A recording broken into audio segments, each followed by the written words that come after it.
This is the Whole Care Network.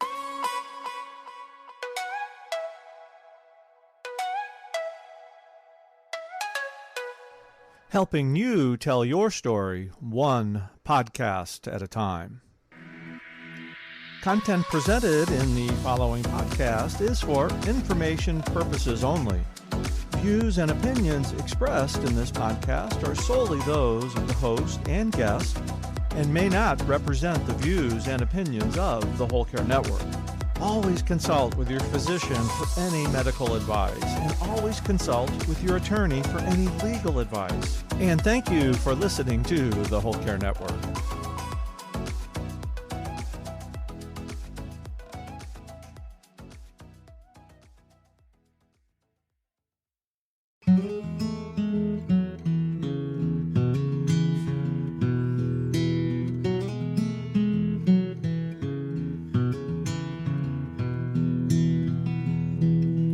Hello and welcome to Daughterhood, the podcast. I am your host, Roseanne Corcoran, Daughterhood Circle Leader and Primary Caregiver.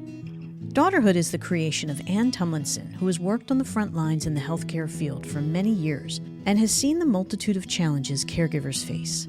Our mission is to support and build confidence in women who are managing their parents' care. Daughterhood is what happens when we put our lives on hold to take care of our parents. We recognize this care is too much for one person to handle alone. We want to help you see your efforts are not only good enough, they are actually heroic. Our podcast goal is to bring you some insight into navigating the healthcare system, provide resources for you as a caregiver as well as for you as a person, and help you know that you don't have to endure this on your own. Join me in Daughterhood. In 2016, Kitty Norton left her job as an NBC assistant editor in Los Angeles, California, for her hometown of Portland, Oregon, to care for her mother living with dementia. While she was caring, Kitty authored the dementia caregiver blog, Stumped Town Dementia, writing tales of dementia life, not dementia death, which resonated deeply with readers around the world. After her mother's death in 2021, Kitty took to the road in an RV to produce and direct her cross-country documentary film, Wine, Women, and Dementia. This film honors the journey with her mother, as well as spreads awareness of the caregiving side of the equation in dementia. It celebrates family caregivers and lets them know they are not alone and that they are worthy of being seen, heard, and celebrated alongside who they are caring for on this difficult road to the end of life. In this episode, we discuss common tropes and platitudes most often heard in dementia, the reality behind them, and how Kitty's caregiving journey led her to create her film. I hope you enjoy our conversation. Kitty, you and I were on this dementia caregiving journey together. When we were in the throes of it, we emailed, texted, and talked to each other. And these were some of the things that used to really bug us. These common dementia tropes, cliches, if you will, and the harm and misinformation they can cause. I am so looking forward to this hour because I'm so ready to rant and rave because these things are still driving me crazy. I thought, Roseanne, you and I both don't ever want to pass judgment. We know that this is a rough journey and whatever's helping you, keep doing it. But I did think we should give a little bit of a disclaimer. These were a lot of the tropes and the platitudes that I got starting in 2016 from doctors, social media, well-meaning friends, and almost all of them to me align with that pervasive tragedy narrative. Mm-hmm. And it was exhausting to try and figure out in my journey why, sure, we were having tragedy, but that wasn't the only experience we were having. That wasn't the only emotion. And I was like, what am I doing wrong? Why am I not as upset as everybody else is with all these pithy sayings? So I just wanted to say it worked against my mom and I, but if it works for you, you keep it up. But we're taking the hour to bust these things down. And if you want to think a little bit differently about them, we're your girls. Perfect. Thank you. Thank you. And you're What's on deck? What's our first one? Our first one, I think, is the one that makes you the most angry, which is if you've met one person with dementia, you've met one person with dementia. Oh boy, we're starting out with all the fireworks today, aren't we? Yes, indeed. Yeah, did this one drive you nuts? Because it still makes me crazy. I saw it both. I saw it two different ways. So you first. All right. So this one for me also has its evil sister. Well, everybody's different in dementia. Those two came together all the time. And I mostly got them from like medical professionals. And I was trying to get some answers. And instead, I'd get back this, well, if you've met one dementia person, you've met one dementia person. Which absolves them from trying to help you. Like, well, I don't know. Yeah. Yeah. That's how I felt about it. It's like, okay, you don't have any answers. So you're giving me this bull crap. And I'm supposed to just be like, oh, okay, well, there's nothing that can be done. Right. And it made me absolutely crazy. The further I got into this journey with mom, I was like, wait a minute, that's not true. All people living with dementia are going to go through sundowners. Okay. So there's something that's very common. Right. A lot of people are going to go through their rage stage. I thought we were going to skip that. Turns out we weren't. So there's something that you can kind of, when a caregiver comes to you with a problem, you can say, this may be a little bit of that crazy rage that sometimes comes with the different types of dementia. It was like over and over again. Incontinence. Everybody's going to be incontinent. If I come to you not understanding what to do, that mom's throwing poop around the house, you can tell me that other people are having these same issues. Yeah. It only leads to your isolation. Yeah. That's how I felt. So it still drives me nuts. It still drives me crazy. And when in fact, I was on a panel a couple of months ago where someone in the community who provides a lot of resources said that, and I just had to bite my tongue because I just wanted to reach over and smack her upside the head. Like, no, not on my watch, lady. You don't get to say that. What did you do? Did you just... Well, I can't remember. She had said something about 5 minutes earlier that I also got on her about. So I finally said, you know what? Okay, just let this one go. Now you're just losing your mind and you look like a crazy person. Right. Well, yeah. And, knowing those things and knowing the food issues that come and all of that is more helpful than simply throwing up your hands and being like, that's it. Everybody's different. Right. Yeah. And I would have been so appreciative if they'd have said, you know what? I don't know. Yes. But here's some ideas of places that might know. Yes. Here's some groups you might want to join and ask them about this. Or here's somebody in my office who's going through this also, and they can help you. Yep. But no, it was just, well, every dementia person's different, and slam the door. Yeah.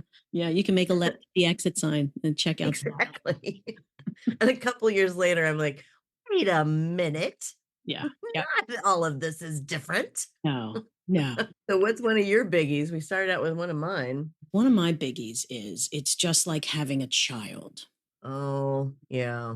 It makes me redline because it's not just like having a child on many levels. And I understand that people want something that they can identify with. They want to have something that they can say, okay, it's like this and I've done this. So I understand what you're feeling. Yeah, I get that. That's, it's very common. But for me, I never saw my mother as my child. She's my mother. And she's an adult. And when people say, well, you do what you do when kids take a nap, you go take a nap. And it's like, no, this is a fully grown person who is not in a crib. She's fully grown. She can walk around. It doesn't matter if she naps. I can't nap if she gets up. Like it's those types of things. And it's the parenting your parent, which, is the sister of it's just like having a child. I always found that to be disrespectful. And again, I understand why people say it because it's that connection, but it's your parent. Right. It never sat right with me. And, with children are growing and they're learning and they're moving forward. And when we're caring for our parents, they're losing skills. They're losing these things. So it was never on the same playing field for me.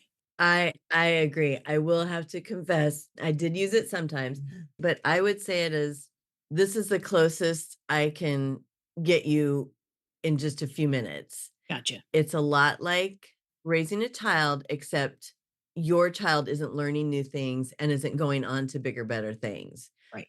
This person is actually losing things and moving towards the end of their life.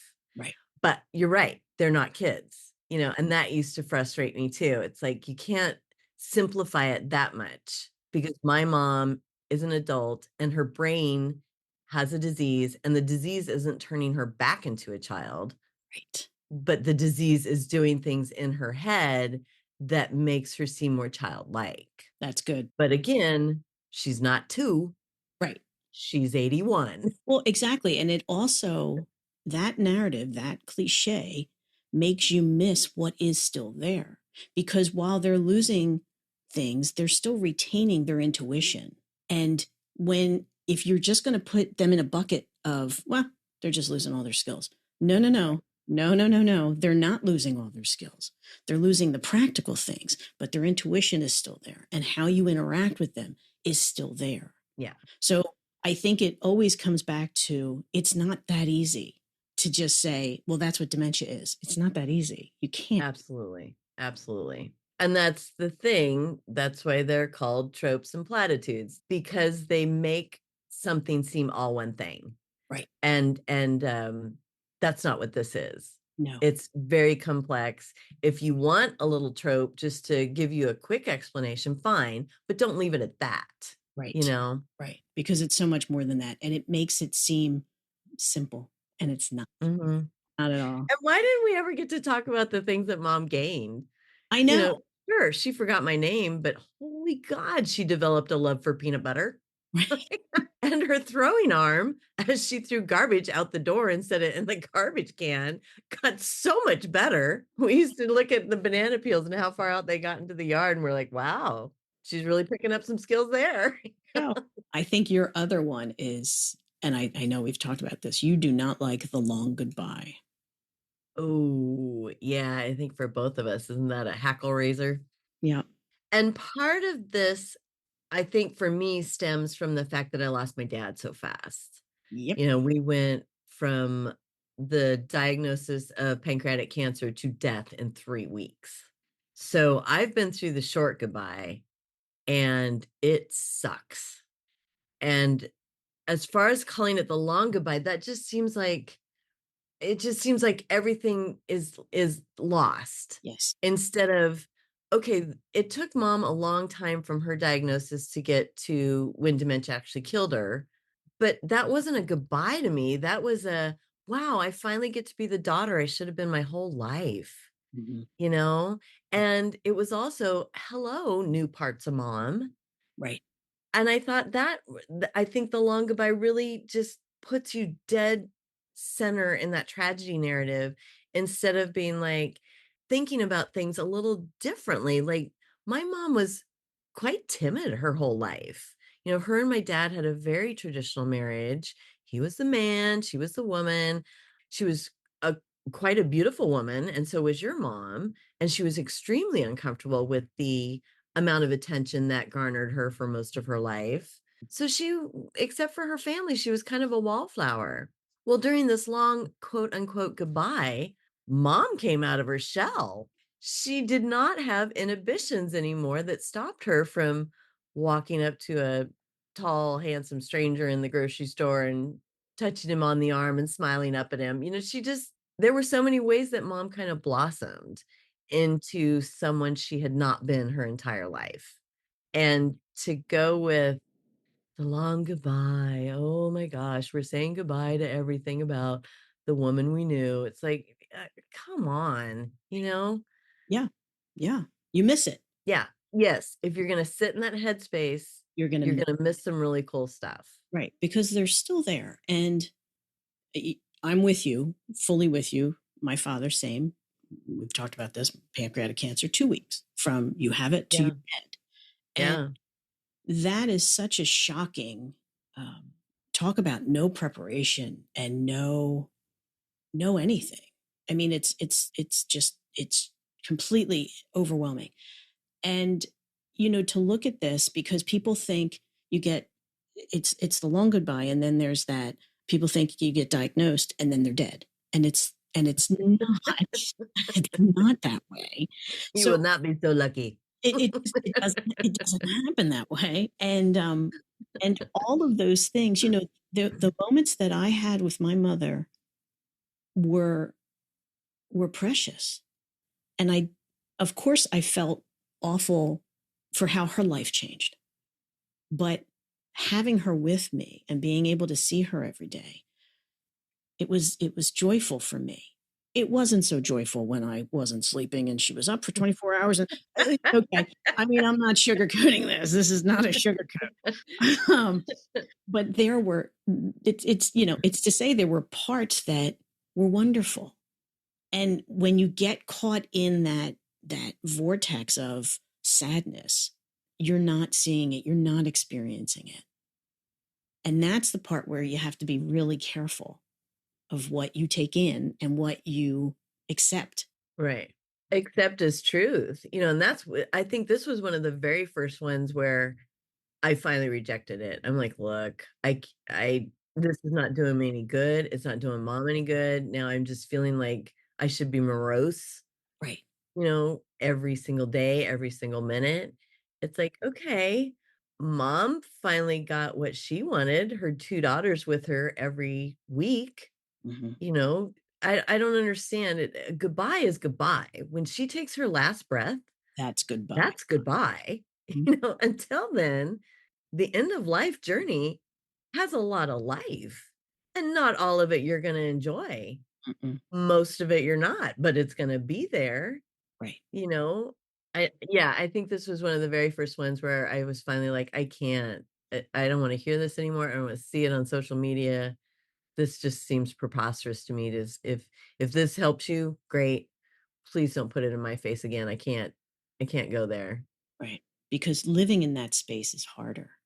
It's harder to live in that space every day. If you're getting up and thinking, oh, it's just another day and it's just one day closer until she dies.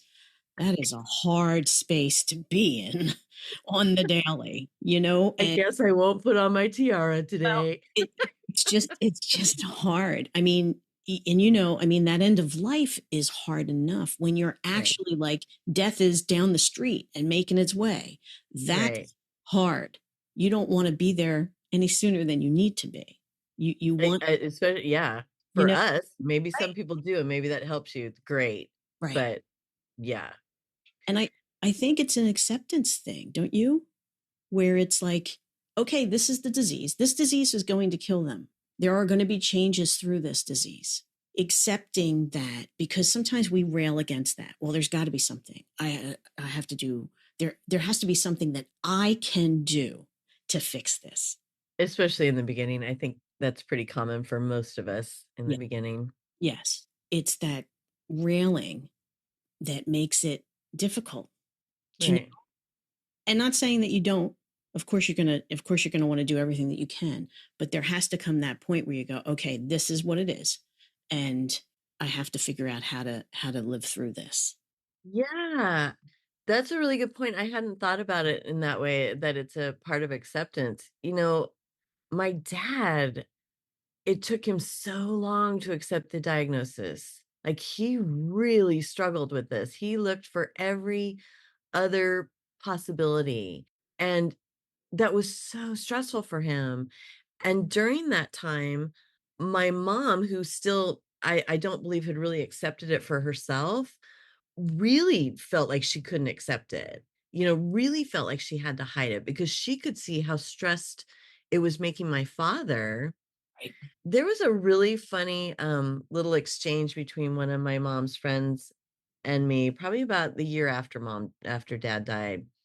And this was, she had a group of two of her quilting friends that she went walking with every Tuesday and Thursday. Mm-hmm. And my dad had kept that going up until he died. So my sister and I, of course, would take her to the mall every Tuesday and Thursday, and she'd walk with her friends and they'd bring her back home. And one of her friends actually said to me, you girls have made such a difference in her life because she's happier now. She seems less guarded. And, it's dementia. You don't know if that's just the disease moving a little further ahead, or if it really was being out from under the stress of my father's anxiety over it and her stress trying to meet his trying to keep his anxiety down, maybe that was a part of it. Maybe it was both. But I just found that really funny, and it's kind of hard, like, well, thank you for saying that after my dad died, things got so much better. And I know she didn't mean it like that. No, I know she no. meant to really say, you girls are doing something your father couldn't do for your mom. Right. And maybe it was something in their relationship, the way they ran it, that just couldn't allow that to happen anyway. Right. Yeah. The other one is, well, it's just memory loss. It's just, Oh, yeah. how hard is that? It's just, they just, where are my keys? And I forgot what I was doing and that type of thing. And it's like, it's not. And I have to tell you, Roseanne, were you ever stuck in that? Because I was stuck in that for a while. In what? In thinking the same thing. Oh, it's just memory loss. No, No? no. Well, I have, my mom's siblings, and I had seen this Mm, film before, and I did yeah. the ending. Yeah. So I was already pretty well primed. Yeah, I definitely got rid of it, but yeah, that I got stuck there for a while, and I think one of the first things that kind of had me rethinking that was mom couldn't point her foot anymore. And this seems like a really silly thing to kind of give you an epiphany. But do you know how hard it is to help somebody put on their shoes and socks when they can't point their foot? I would think very difficult. When you've got a foot that's like, as it's stepping, you Right. can't maneuver a sock around, you can't get a shoe. And that was the first thing where I was kinda like, "Okay, it's not that she's forgotten how, it's that her brain isn't making those connections anymore." She might be sitting on top of her bed in her head going, "Point, point, point." Right. But it's just not. But, yeah, it's not coming down the pipeline. Isn't that interesting? Yeah, that was like a weird epiphany to me. I remember I know it was weird because I told my sister about it, I'm like, "Have you noticed mom can't point her feet anymore?" And she's like, "Why do you talk about these things? That's What such is an odd wrong with thing to you?" say. What are you talking about? Can't we just have a regular conversation? Yeah. No, you know what? Now that you say that, I take it back. Now that you say that, we would be driving in the car and my mother would say, "Oh, I know him." And I'd be like, "What? What do you, oh, yeah, no, I know him." And I'd be like, "What are you saying?" And I remember thinking, well, what category does this fall in? Like, what is this? Is this, And she didn't know him I then. didn't know him. No, Okay. no, Just we would some random dude on the random street. dude that was driving next to us in the car, and or we would go to the grocery store and she'd be like, "Oh, he was here last week." And I'd be like, "Okay, maybe he was. I don't know." But it was those types of things, and it was those types of things that fully ignited my hair on fire. Fully. Because then I was like, wait a minute. Wait a minute. Because while I had witnessed other dementia happenings, they weren't that. So then, Yeah. like, well, what is this then? So then, am I on the right track? Am I on the wrong track? What is happening? What's next? How do I support this? Like, it was all Yeah. that was going through my head because it was just like, wait, what? So, Do we need to go say hello? I I don't know what to do at this point. well, yeah, I'd be looking at the person in the grocery store like, well, I don't know. Maybe she knew them when she was younger, or maybe how many people do you see that you went to grade school with or whatever? If this was a grade school person, I'd have no idea if who that person Yeah. was. You know? I would have probably paraded mom a little bit closer to the person and see if they said, "Oh, hello, Gloria." Well, no, because she would go up to them and be like, "Hey, how are you? How you doing?" And they'd be like, "What? Who's this person?" You know, most of the people are very open when they see my mother because they were just like, "Oh, hi," like, okay. But you get people that are working there that are like, "Lady, I got things to do here." I don't know, Roseanne, that was all of mom's dementia career. She just started going up to everybody. But that's a really good example. That's way better than my foot thing, to let people understand that this is gonna be a lot more. Yeah, Sure, there's memory loss, but there's a lot. yeah, There's a lot to this, and there's just these random things that you don't think about, like all of a sudden your person may just be recognizing a bunch of strangers. hmm or think they know them, and they don't know. Right. And those are the things, and that's where it's a disservice when there is this like, wow, it's just, they can't find their keys. No, it's a disservice because there's more to this. There's the, buying the same things at the grocery store. There's sleeping late or sleeping less or not being social and that kind of thing. And I was looking for pictures the other day, and I came upon a picture of my mother's refrigerator Oh, because I had taken a picture of it because it was water, a Brita pitcher, coffee mate, a dozen eggs, 4 bottles, 4 pack of champagne, and ketchup. I love her. Yep, and ketchup. And that was it in the refrigerator. That was it. That was it. Wow. Oh, did you eat? Yeah, I had eggs. Okay, there's still 12 in the carton. Ma, what did you have for lunch? Oh, I had whatever. She would say something. I'd be like, she didn't eat anything. It's those types of things that you have to observe. Right. That if you just thought, oh, well, it's fine. She's remembering where her keys are. She's remembering, whatever, where to get her mail, whatever. You miss it. And that's the disservice. There's more to this. Yes, there definitely is. And this leads me to one that I'm not sure this is on our list, but this one also really, really gets me is I would always be asked, I think this is still very common. I would always be asked, does she remember who you are? And I see people on social media like, oh, today's the day my person forgot me. And I'll admit, the first maybe 2 or 3 times that happened, that was a huge gut punch. Oh, it's awful. But eventually it's like, you know what? There's a lot worse coming. If mom doesn't remember my name, if she doesn't remember how we're related, who cares? It's not her job to remember me anymore. It's my job to remember who she was, to celebrate who she is, and to embrace what's coming. Yes. It's like this crap about her not remembering who I am. Who cares? Right. That's not on her anymore. No. That used to drive me nuts too. Well, because it's almost like that's the tragedy. I know. I know. Right. It's like, oh, apparently mom's life was only valid when she knew who I was. Exactly. Right. Right. And it's, she may not know who you are, but man, when she smiles when you come in the door, that's all you need. Right. And again, it goes to the deeper thing. This is a progressive neurological fatal disease. These are the things that happen. It's beyond what we think, right? It's beyond what we think is going on. And we have to realize that and be like, okay, this is the next step. I'm not saying it does not hurt. I'm not saying Right. that it doesn't make you, leave the room and be like, oh my goodness, my mother doesn't know who I am anymore.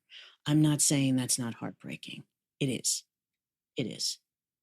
But in the big scheme of things, this is what it is on this journey. Right. And be prepared for that and know that that's coming. And you're still providing something, even though they don't know you.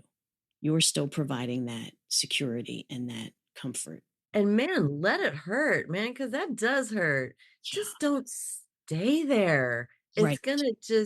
It's gonna knock you out of the running. Yep. If you're trying to be there and support your person, whether they're long distance, whether you live with them 24/7, whether they're you're their advocate in a facility, get out of that headspace because there's worse coming. That's the one thing about dementia. Whatever you think is terrible today, it's gonna be a walk in the park next month. Yes. Shit's about to get really bad. Well, which brings me to the next one, which is you think that every stage is the end stage.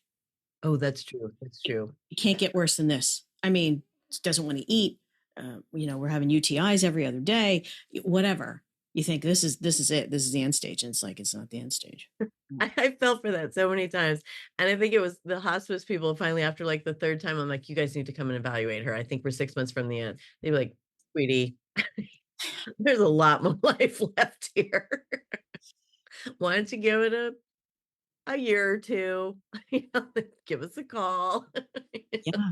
Yeah. But you're in such a panic you're in such a panic, and no one, of course there are those charts, the charts, and then it's like 1 to 7, and then there's like, but wait, there's sub ones, there's A, B, C, and D, like, and you're looking at this and you're like, well, but she's got some of 3 and some of 7. So what does that, is this an average? Right. Averaging? What are we doing? Well, every dementia person's different, so we can't answer that question for you. Oh, thank you. Want more Daughterhood?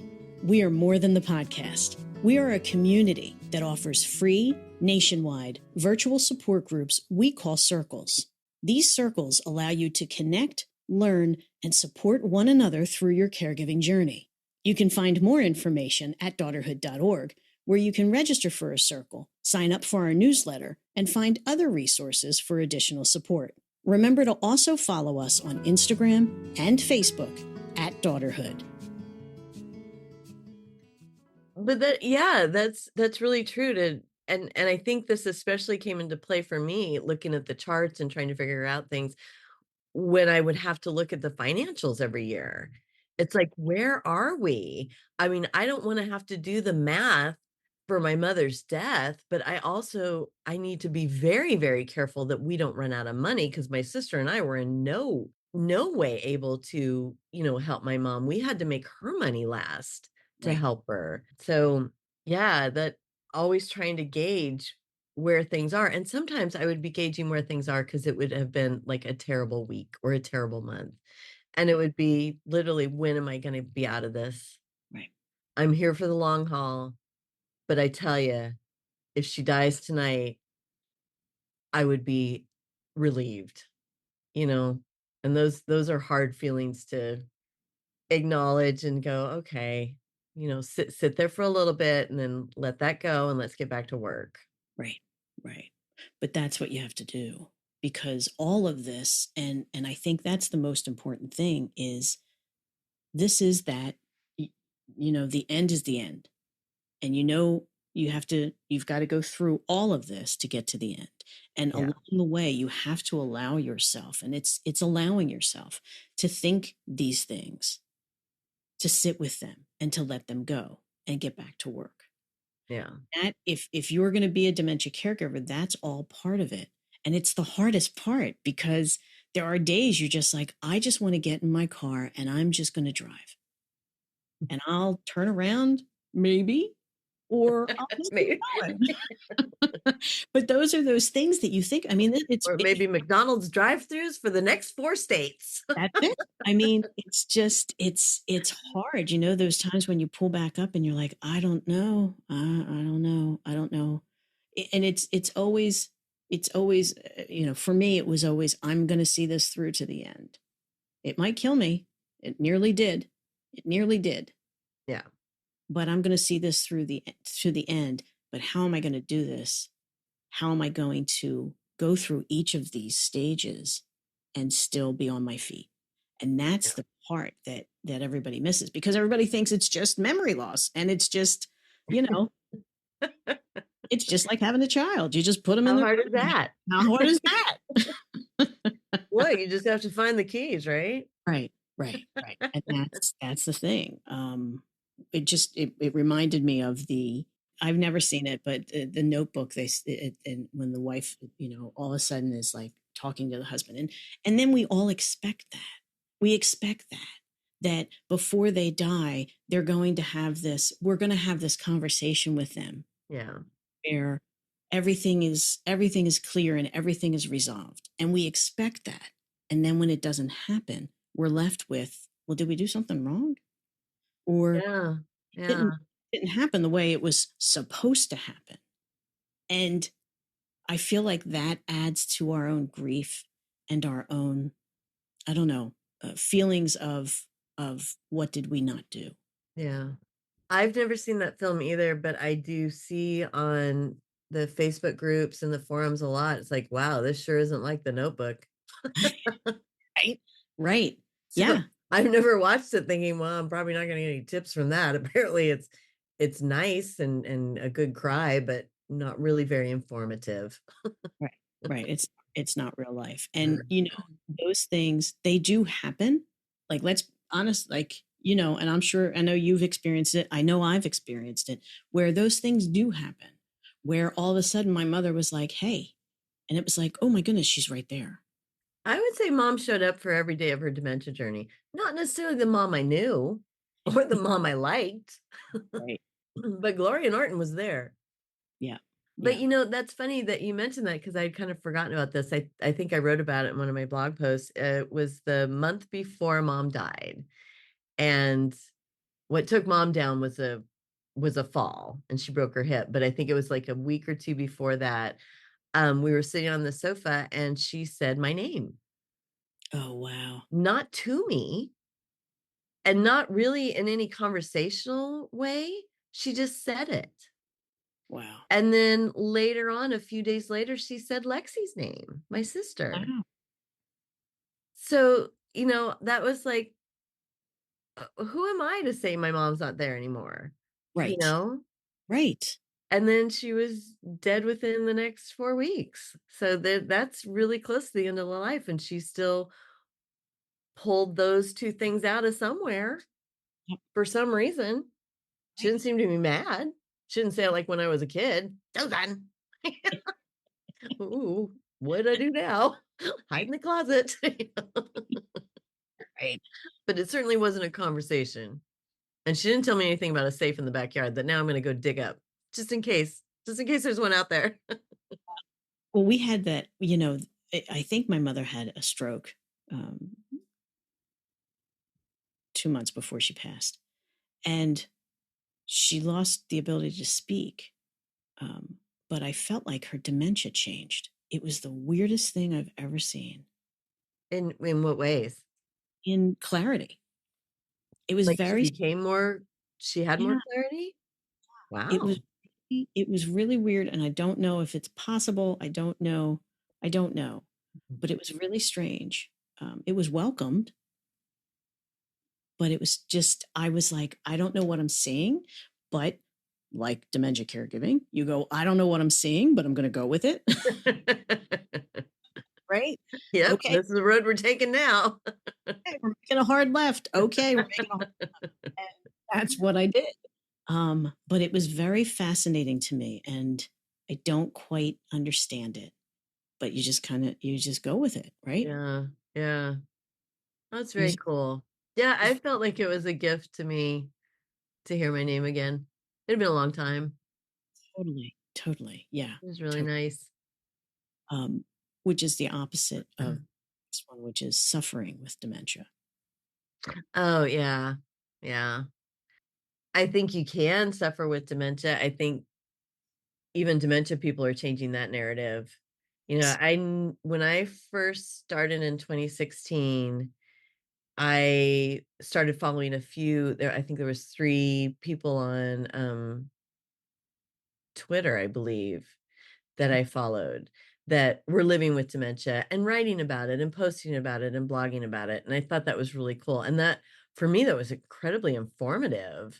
It's like, oh, okay, here's somebody actually, in the war zone. What kind of information can I get from them that can help me kind of understand my mom more? Yeah, I feel like that's one that's definitely fallen by the wayside, and more and more baby boomers find themselves in this situation, either as caregivers or people living with dementia. They're baby boomers. They're not putting up with this crap. They never have. As soon as something affects them, it's all going to change for everybody. And the millennials too, the millennials, the Gen Zs, we love to get after them because they never shut up about anything. But they're not shutting up about dementia, and that's a great thing. They're on Instagram, they're on TikTok, there's so much more information, and we're 8 years away from when I first started this journey. I would have killed for any of that in the beginning. Instead, I was reading books like the 36-hour caregiver, which incredibly informative, you guys. So incredibly dry. I don't know how anybody gets through it.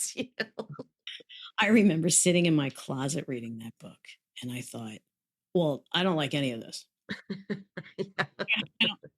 I'm not, Nope. I appreciate the work that was put into it. I Right. appreciate the information that is in there, but boy, oh boy, I was like, yeah, I'm not a fan.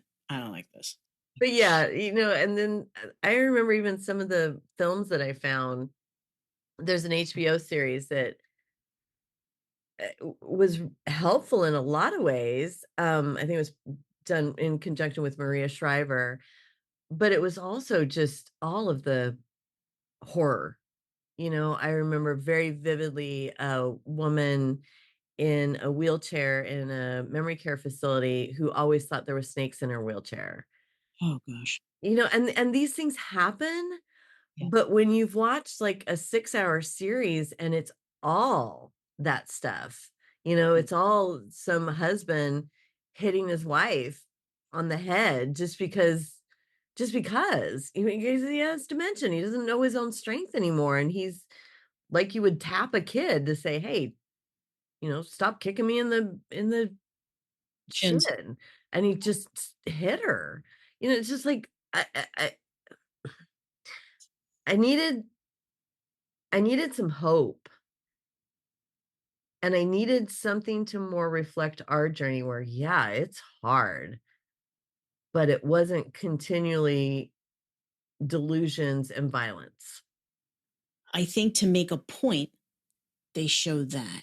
Like, well, this is what happens, and this is where you're going to wind up, and these are all the horrible things, so that people understand that it's something, so we can get funding for research, so we can. Yeah, I think, and I don't know this to be true, but I would look at absolutely no balance in the media, in the books, in the news articles. And I was like, this helps them raise money, but it doesn't help those of us who dementia is not a normal part of aging. But when you're in this life, whether you're somebody living with it or somebody helping somebody live with it, you need to find the normalcy. Yes. Otherwise, you're not going to be able to help at all. You're going to be one of those people who's like, this is just too hard for me. And I'm going to, who cares? They don't remember me anyway. I'm just going to bow out. They won't even know I'm here or I'm not here, And I think that is definitely changed. People are showing the balance. People are showing themselves out with their dementia person, and they're at the market, and dad's gone and done something goofy, but nobody cared. Nobody like threw a fit. Getting over that stigma and that embarrassment with my mom happened pretty fast for me. I'm not sure. I may have been one of the faster ones to just like drop that altogether. But yeah, that's not having anybody see that there's a balance, that this is terribly difficult, but it's not terribly difficult every minute of the day for the next decade. Correct. Okay, can I get to one of my other pet peeves? Oh yeah, sure. I still see this one every once in a while, and I still push back when I see it on social media. It's a quote from a woman, I believe, who wrote a book about caregiving after she had gone through it. And the quote is, "The hardest thing you will ever have to do, my dear, is grieve the loss of a person who is still alive." I'm like, really? That's the hardest thing?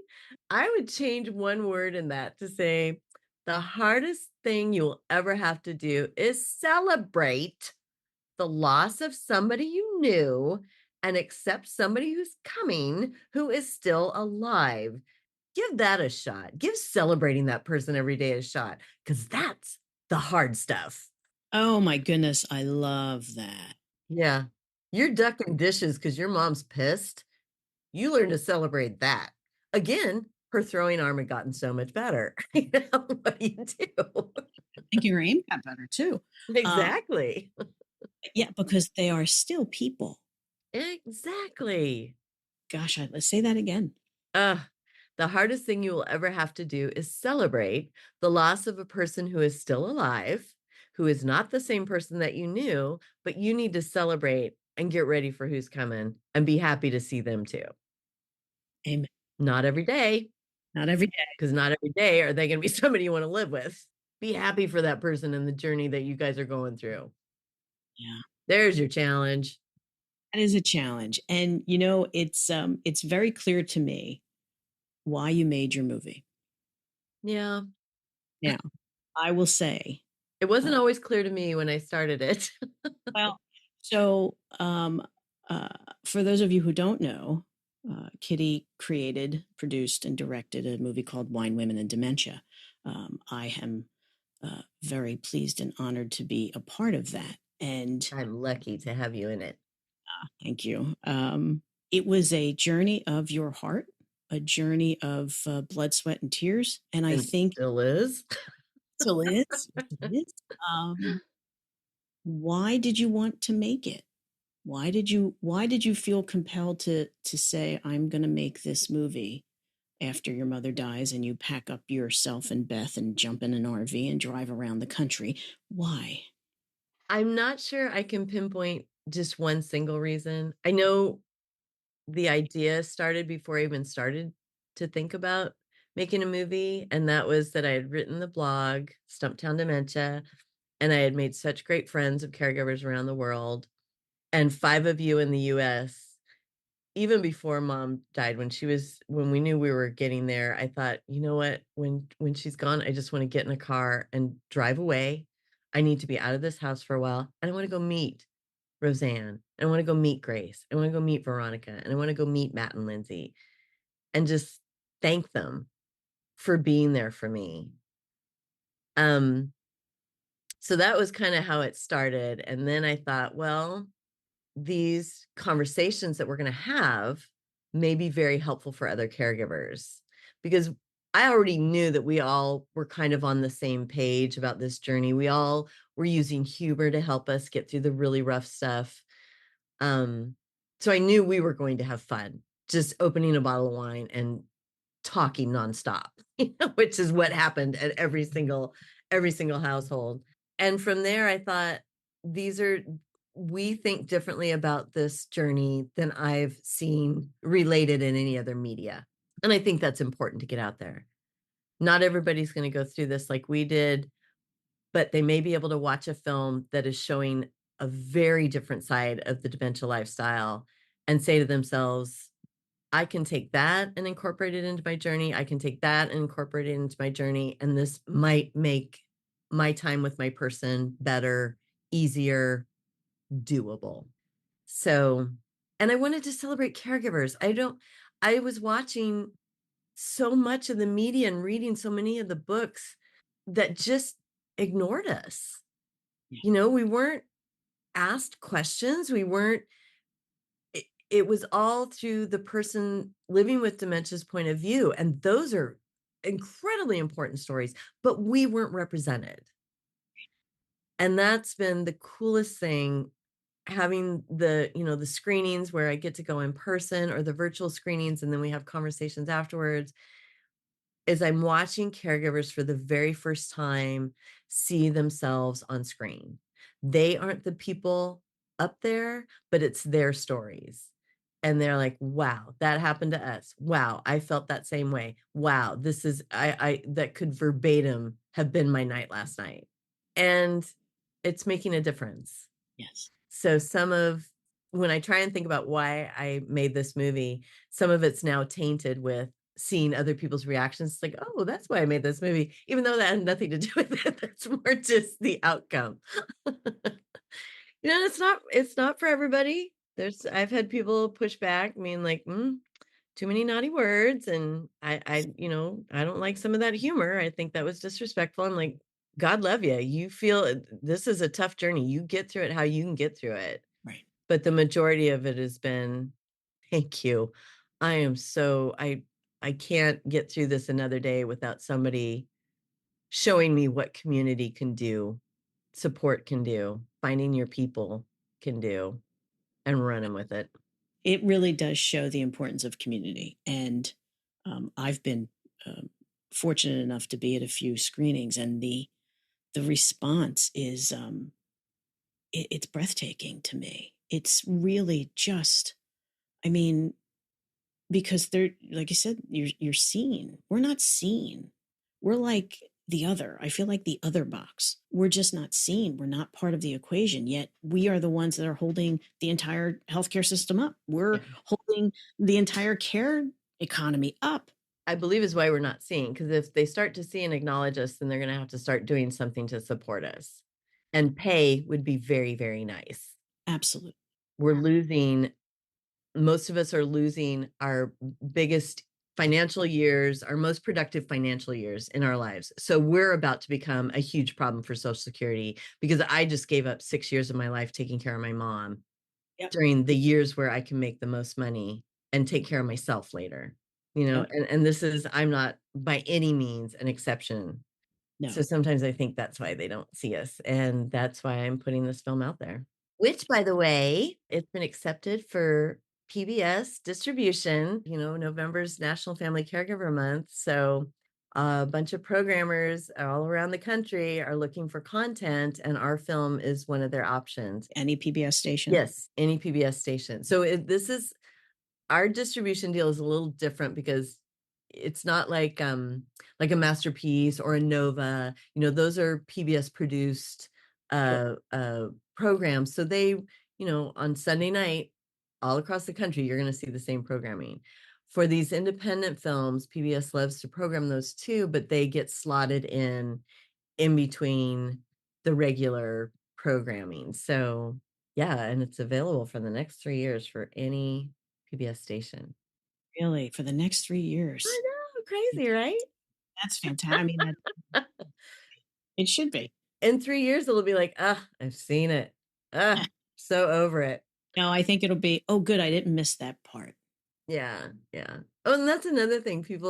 We're also going to release a DVD and I believe a Blu-ray and VOD sales in November, probably mid-November. And I've also heard from people that where can I watch it again? Because I need to go back and remember this part. How'd that happen, or what? Just maybe the attitudes are helping them when they're having bad days, to go back and look at caregivers who have also had bad days and can now kind of chuckle about some of that. Yeah. And so to find out and to keep up to date, it's winewomenanddementia.com. You can sign up for the newsletter and all the information is there. Yeah. I mean, I think, at Daughterhood, we're all about support and community. And this film shows the importance of both. And you did a wonderful job of capturing everything, and even our care partners. Like, I feel like we got to know everybody in this film. And I think it's a testament to your spirit, Kitty. And I appreciate you putting it all together and making it happen. Thank you. I had an amazing cast, and I had an amazing post-production team who corrected everything I wanted to do wrong. Perfect. That's all you need. Post-production, baby. Now that you've been through this and you traveled the country and met your people that and you continue to meet new caregivers with every screening, what advice would you give to a dementia family caregiver? Yeah. I think the biggest thing, and this is after the fact, because not really understanding how important it was at the time. Sometimes thinking, I just don't have time for that. I don't have time to pull that together. It's community, you guys. If you are a caregiver right now and you're isolated, and that happens so easily, you have friends who have kind of dropped away, you have relatives who are giving you it's so hard to see my person this way. Find new people. I don't know how I got through this without you guys. I don't know how I got through this without my sister. We had some family members who were reluctant to be involved, and I just kind of blew through that, just being like, hey, mom and I have been driving around. We're in your neighborhood. Can we stop by? And most people were foolish enough to answer the phone so that they couldn't pretend like they couldn't answer the door. Find your people, man. Dementia cafes online. Because of the pandemic, so much stuff has gone online. Daughterhood has circles online. I think you guys have at least 2 or 3. Yep, 2 or 3 a week, up to 10 or 12 a month sometimes. There's so many other, even your local people, your local organizations that offer support groups.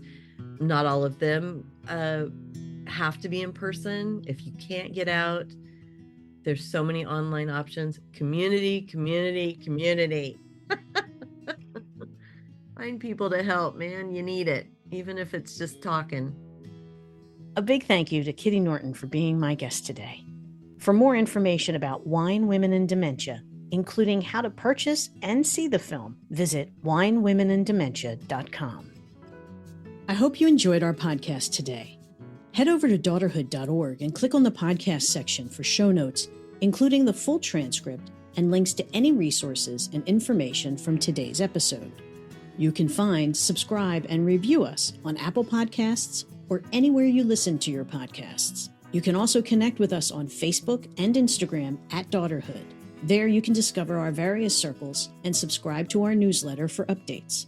Feel free to message me on any of these sites and let me know what issues you may be facing and would like to hear more about. Or even if you just want to say hi, I'd love to hear from you.